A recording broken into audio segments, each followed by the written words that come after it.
नमस्कार मंडळी, आपल्या मागच्या व्हिडिओला तुम्ही सर्वांनी भरपूर प्रेम दिलं त्याबद्दल मनापासून धन्यवाद। त्या व्हिडिओमध्ये आपण पाहिलं की आपल्याच घरात राहणारे लोक आपले शत्रू का बनतात, त्यांच्या मागचा कर्माचा हिशोब काय असतो। पण तो व्हिडिओ पाहिल्यानंतर प्रत्येकाच्या मनामध्ये एकच प्रश्न असेल, कारण तर समजली, पण आता त्या परिस्थितीतून बाहेर कसं पडायचं। जर घरात रोज रोज धुसफूस होत असेल तर, नकारात्मकता असेल तर स्वतःची मानसिक शांतता भंग न करता त्या लोकांशी कसं वागायचं। कारण घर सोडून तर कोठे जाता येत नाही आणि रोज रोज हा छळही सहन होत नाही। मंडळी, तुमचा हा प्रश्न अतिशय महत्त्वाचा आहे, कारण घरातली नकारात्मकता ही एका संत विषयासारखी असते। ती माणसाला बाहेरून नाही तर आतून पोखरून टाकते। जेव्हा घरात पाऊल ठेवताच मनावर दडपण येतं, तेव्हा माणूस बाहेर कितीही यशस्वी असला तरी आतून पूर्णपणे तुटलेला असतो। आजचा हा व्हिडिओ तुमच्यासाठी एका औषधासारखा काम करेल। आज मी तुम्हाला कोणत्याही अशक्य गोष्टी सांगणार नाही किंवा सगळं सोडून हिमालयात जा असंही म्हणणार नाही। आज आपण कर्माचे सिद्धांत आणि 5 असे कडक प्रॅक्टिकल लाईफ हॅक्स पाहणार आहोत, तर ज्याचा वापर करून तुम्ही घरातली नकारात्मकता पूर्णपणे संपवू शकतो आणि स्वतःला खंबीर बनवू शकतो।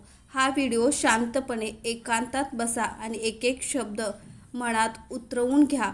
नंबर 1, रिॲक्ट करणं बंद करा, रिस्पॉन्ड करायला शिका।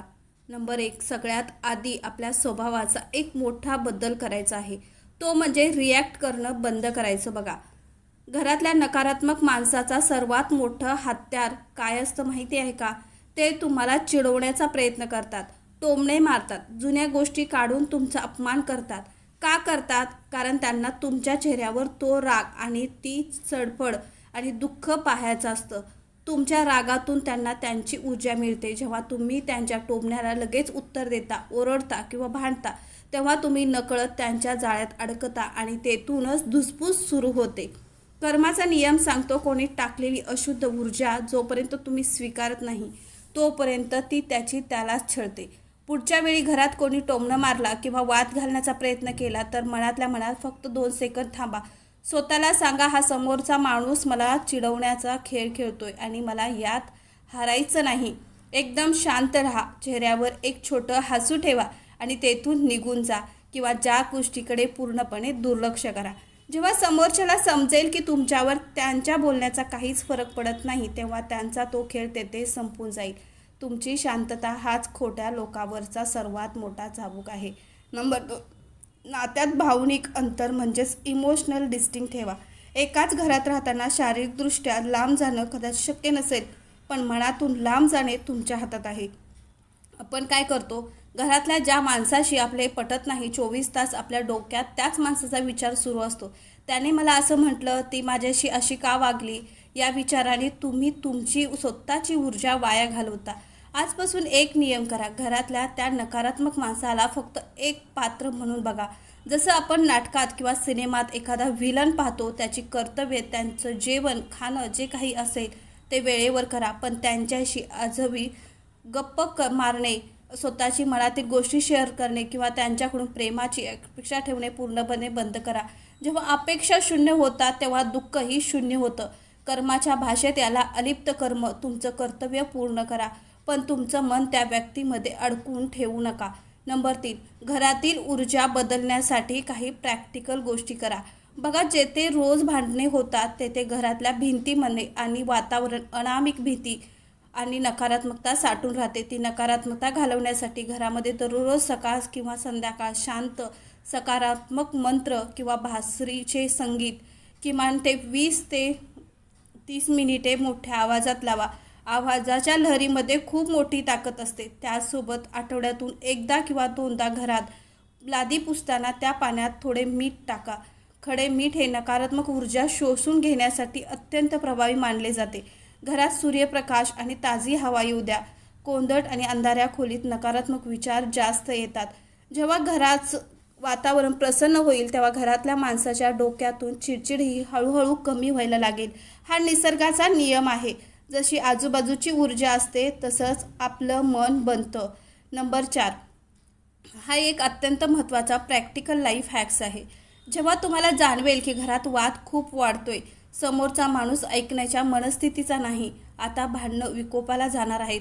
अशा वेळी तेथे उभं राहणं, स्वतःचे स्पष्टीकरण देत बसू नका. तेथून तातडीने बाहेर पडा किंवा गच्चीवर जा, घराबाहेर फेरफटका मारायला जा किंवा देवाच्या खोलीत जाऊन बसा. जागा बदलल्यामुळे काय होतं, त्या विशिष्ट जागेची वादाची आणि रागाची ऊर्जा तयार झालेली असते, ती तुटते. तेव्हा तुम्ही तेथून बाजूला होता. तेव्हा समोरच्या माणसालाही एकटेपणा जाणवतो आणि त्यांचा राग शांत व्हायला मदत होते. गरम तव्यावर पाणी टाकलं की वाफ होते, पण तो तवा शेगडीवरून उतरवला तर वाद आपोआप शांत होतो. स्वतःला सिद्ध करण्याच्या नादात स्वतःची मानसिक शांतता कधीच घाण ठेवू नका. कधी कधी माघार घेणं म्हणजे हारणं नसतं, तर स्वतःला सुरक्षित ठेवणं असतं. 5, घराबाहेर तुमचं स्वतःचं एक सुंदर आयुष्य जिवंत ठेवा. खूप लोकांची चूक काय होते, घरात धुसफूस सुरू झाली की ते स्वतःला एका खोलीत बंद करून घेतात, कोणाशी बोलत नाही, छंद विसरतात आणि फक्त त्या दुःखात बुडून राहतात. यामुळे नकारात्मकता तुमच्यावर पूर्णपणे ताबा मिळवते. आयुष्याचा एक नियम बनवा, तुमच्या घरात काय चाललंय याने तुमची प्रगती थांबली नाही पाहिजे.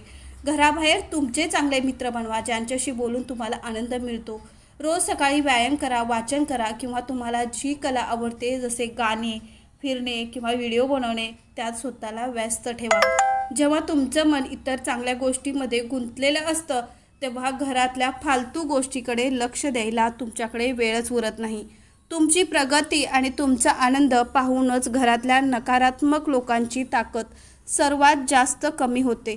मंडळी, व्हिडिओच्या या टप्प्यावर आल्यावर आपण कर्माचा एक खूप मोठा आणि सखोल नियम समजून घेतला पाहिजे. निसर्ग आपल्याला अशा ठिकाणी परिस्थितीत का टाकतो, याचं उत्तर आहे तुमची परीक्षा घेण्यासाठी आणि तुम्हाला आतून मजबूत बनवण्यासाठी. जर आयुष्यात सगळं चांगलं मिळालं, लगेच सगळेच लोक गोड बोलणारे मिळाले, तर तुमच्या मनाची ताकद कधीच वाढणार नाही. घरातले हे नकारात्मक लोक हे तुमचे शत्रू नसून ते तुम्हाला धैर्य आणि सहनशीलता शिकवणारे तुमचे सर्वात मोठे शिक्षक आहेत. जेव्हा तुम्ही या चिखलातून स्वतःची शांतता टिकवून बाहेर पडाल, तेव्हा जगातले कोणतेही संकट तुम्हाला कधीच हरवू शकणार नाही. कर्माचा हिशोब चालू आहे, तो चालूच राहू द्या. तुम्ही फक्त तुमची बाजू स्वच्छ ठेवा, कोणाचे वाईट चिंतू नका, पण स्वतःचा छळही घेऊ नका. जेव्हा तुमची कर्माची बाजू मजबूत असते, तेव्हा देवसुद्धा तुमच्या पाठीशी खंबीरपणे उभा राहतो. तर मंडळी, आजच्या या 5 नियमापैकी कोणता नियम तुम्हाला सर्वात जास्त प्रॅक्टिकल वाटला आणि तुम्ही तो आजपासून आपल्या आयुष्यात लागू करणार आहात का? मला खाली कमेंट करून नक्की सांगा. तुमच्या कमेंट्स वाचून मला खूप आनंद होतो. हा व्हिडिओ तुमच्या अशा मित्रांना किंवा नातेवाईकांना नक्की शेअर करा, जे सध्या कौटुंबिक त्रासातून जात आहेत. तुमच्या एका शेअरमुळेच कोणाच्या तरी विस्कटलेल्या आयुष्यात नवी दिशा मिळू शकते. चॅनलवर नवीन असाल तर अशाच कडक, प्रॅक्टिकल आणि जीवन बदलणाऱ्या विचारासाठी सबस्क्राईब करायला विसरू नका. पुन्हा भेटू एका नवीन आणि धमाकेदार विषयासह. तोपर्यंत शांत राहा, डोक्याने विचार करा आणि स्वतःला खंबीर बनवा. धन्यवाद. जय हिंद, जय महाराष्ट्र. थँक्यू.